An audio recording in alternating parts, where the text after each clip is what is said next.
This how to 1 minute will show you how to create a new Xbox account.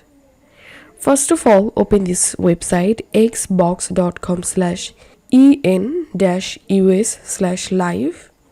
Once you are in this page, click on create a free account. And to create an account,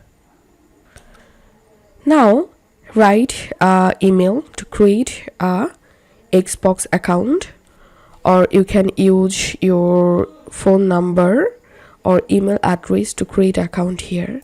So I'm going to typing here a new email. I'm clicking on next. Now create a strong password for your Xbox account. Click on next. Enter your first and last name.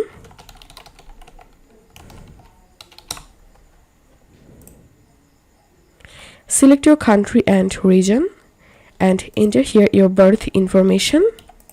I'm giving here random informations.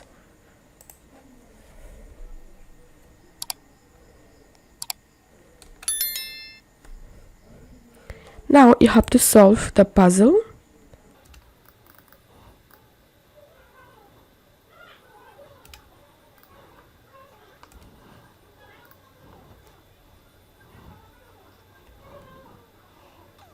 And that's it. As you can see, I've successfully created my Xbox account. So this is how we can do it. If you find this video helpful, don't forget to subscribe how to 1 minute. See you in the next video.